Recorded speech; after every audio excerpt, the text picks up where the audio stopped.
Hello guys, welcome back to my YouTube channel. I'm Naval Yamul. In this video, we are going to see how to calculate YTD for a specific month. When you are calculating total YTD, we have done two methods. One is by using a total YTD, one is using a dates YTD. If you have missed it, I strongly recommend you to watch the previous videos. Now, the requirement is if I want a YTD, but that should do the YTD calculations according to the month, like a fiscal year. So I want to sum all this and it should end till March. Okay, it should end till March. Let me put this, let me sort this guys first. Yeah, so it should end till March. Okay, it should now if you are seeing the YTD calculations, we are getting a sum of the YTD for that particular year. So it is starting from September and it is ending till December. I mean it is summing all the values till December, and from January it is again summing till December. But I want YTD with the fiscal year. So to get the fiscal year, again there are two methods. You can do that by total YTD also, or you can do it by dates YTD also. Let me do it in two ways quickly. So let me take a date and the sales table, and let me put a sales amount here in a card visual. So this is your total sales. Now I'm calculating the YTD for a for a fiscal year. You can call YTD for a fiscal year. Okay, so let me create a new measure.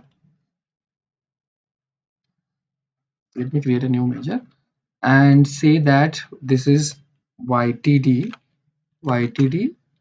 for YTD fiscal year. Okay, now I can use both the formulas. Let me use the dates YTD function. First I'll use calculate, then I'm using sum of the sales amount, put a comma. Now I'm using a filter dates YTD, and I'm passing the date first and put a comma. Once you pass on the date, it is asking you year and date. Yeah, so now the second parameter, after you take a date, after it is asking you the year and date. Now you need to be very careful here.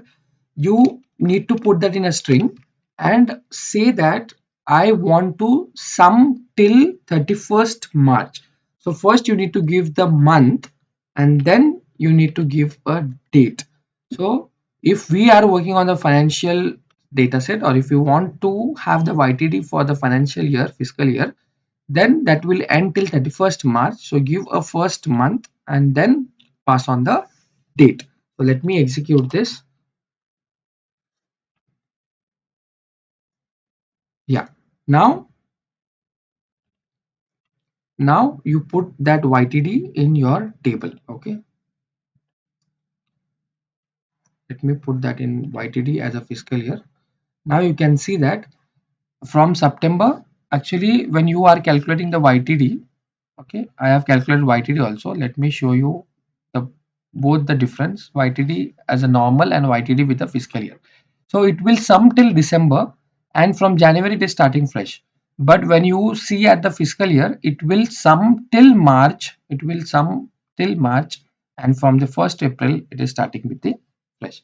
So you can take a new measure here, YTD fiscal year, and you can take this in a card visual. Yeah, so this is a sum of the fiscal year, YTD fiscal year. So let me take this slicer, same slicer here, copy this.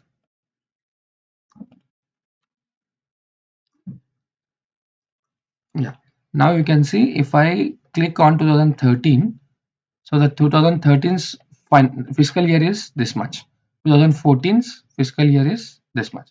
This is one way how you can calculate the YTD for the fiscal year by using a dates YTD. You can do same by using a total YTD also. So let me do it in the second method. Second method, take a new measure.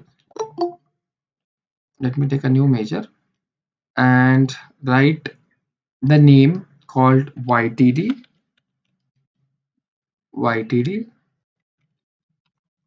for fiscal year. This is a second method. 2. So here I'm using a total YTD function, and the expression is again sum of the financial sales. Then it is asking you for the date, so I'm passing on the date column, financial table, comma. Now it is asking you for the year and date, so I'm not passing any filter. Let me put a comma again. So I am going from the parameter filter to year end date. So now in the year end date I'll be passing 03, that should end till 31st March. Let me close this and press enter. Yeah. Let me remove that comma here. Okay.